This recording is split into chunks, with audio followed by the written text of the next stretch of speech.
네, 안녕하세요. 공돌투자자입니다. 네, 오늘 오랜만에 시황 전달 드리는데, 그동안 좀 제가 승률에 초점을 맞춘 매매를 하다가 좀 손익비에 초점을 맞춘 그런 매매들에 대해서 좀 공부를 좀 하기도 했고, 시황을 전달할 만큼 뭐 큰 것들이 없어서 전달 안 드리고 스레드를 통해서만 전달을 드렸습니다. 오늘 시장 같은 경우에는 좀 그 미국 쪽에 미국이 그 신용 등급이 하락하면서 좀 아래쪽으로 변동성이 나와서 좀 전달 드리도록 하겠습니다. 거래대금이 오늘 양시장도 좀 적었어요. 코스피는 6.7조, 코스닥도 6.9조밖에 안 돼서 거래대금이 좀 약하고 수급적으로도 양매도가 나왔기 때문에 양시장 다 좀 많이 빠졌습니다. 코스피는 0.89, 코스닥은 1.56% 빠진 상태로 장을 마감을 했고요. 거래대금 상위 종목들 보면 역시 그 시가총액 상위 종목들이 다 안 좋았습니다. 미국도 지금 나스닥 선물이 빠지고 있기 때문에 삼성전자라든가 SK하이닉스가 1%, 2%대로 각각 하락을 했고, 그 시가총액 상위 종목들이 다 좋지 않았습니다. 그래서 뭔가 좀 해지와 관련된 종목들이 상대적으로 강세를 보였다고 보시면 되고요. 삼성전자, SK하이닉스, 한미반도체 이렇게 약세를 보였고, 미국 쪽으로 좀 매출 기대가 높은 하나오션 같은 조선주들, 그다음 방산주들도 약세 흐름을 보였습니다. 네, 이게 큰 하나의 흐름이라고 보시면 되고요. 주말 사이에 뉴스가 있었죠. 미국장도 금요일 끝나고 뉴스가 나왔는데 이제 무디스가 미국의 신용 등급을 좀 낮추면서 그거에 대해서 좀 우려하는 그런 게 나왔습니다. 근데 다만 무디스뿐만 아니라 다른 신용등급사에서 이미 신용등급을 낮춘 상태에서 어떤 예견되어 있는 그 신용등급 감등이라서 이게 여파가 그렇게 오래 갈 거라고 저는 생각을 하지 않습니다. 자, 두 번째 특징 볼게요. 장이 안 좋으면요, 약간 좀 해지적인 종목들이 많이 오릅니다. 그래서 이뮨온시아라고 하는 뭐 신규주들이라던가 신규주들도 장이 좀 안 좋을 때 좀 강한 모습들이 좀 보이고요. 이제 거래대금이 이쪽으로 좀 쏠리다 보니까 네, 거래대금이 뭐 삼성전자나 하이닉스보다 훨씬 많은 거래대금이 오늘 이쪽에서 터졌어요. 그래서 이뮨 온시아라는 신규주가 뭐 100% 넘게 상승을 했고, 그 다음에 약간 이럴 때 사건 사고 테마주들이 좀 강한 모습을 보입니다. 안 좋은 쪽.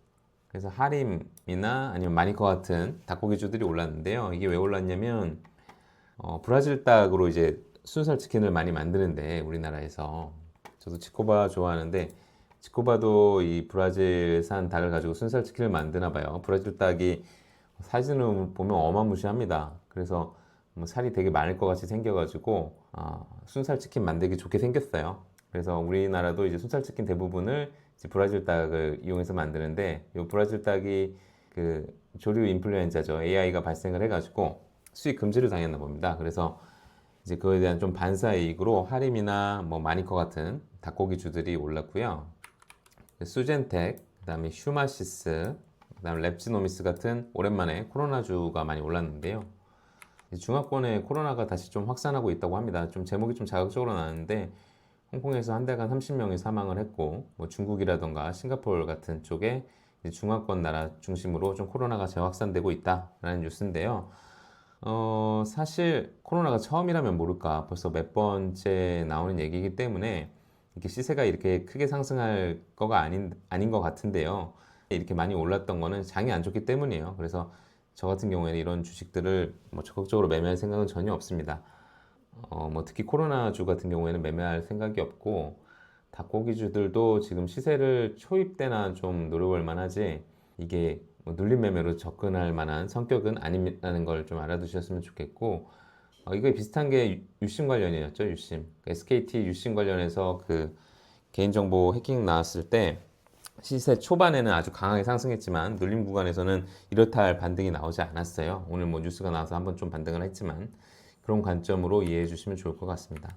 그다음에 뭐 종목별로 좀 살펴보면 SK 이터닉스나 아니면 HD 현대에너지 솔루션 같은 재생에너지 쪽, 이건 이제 대선 쪽이랑도 좀 관련이 있어서 이쪽이 이제 정책주로서 좀 두각을 받으면서 이쪽이 상승을 한 반면에 그러면서 이제 다른 정책주들이 좀 빠졌습니다. 4x4 같은 경우에 AI 정책주, 그 다음에 유진 로봇은 이제는 인맥주죠. 이런 것들이 좀 빠지고 있고 이제 대선이 점점 가까워져 오면서 재료 소멸로 가고 있기 때문에 이런 종목들은 짧은 호흡으로 뭐 매매를 할 수는 있겠지만 긴 호흡으로 매매를 했다가 재료 소멸로 크게 때려 맞을 수 있다는 점을 알아두셔야 될 것 같습니다. 그 다음에 뭐 레인보우 로보틱스 같은 경우에는 영업이익이 마이너스가 나오면서 오늘 8% 비교적 큰 하락을 보였고, 그와 반면에 이제 쌈지엔터죠. 쌈지엔터는 티니핑 관련해서 계속 실적이 잘 나오고 있기 때문에 오늘도 8%나 넘게 올랐습니다. 장은 이렇게 보시면 될 것 같습니다. 거래 대금이 적기 때문에 저도 좀 보수적으로 매매를 하고 있고, 미국 주식들도 매매를 하고 있는데, 밑에서 잡았던 물량들이 이제 반등이 좀 많이 나오면서 많이 정리를 하고 있었는데, 이제 계속 올라서 좀 배가 아팠었는데, 오늘 좀 하락이 오면 좀 눌리면서 잡아올 수도 있지 않을까, 뭐 그런 생각 갖고 있습니다. 네, 감사합니다.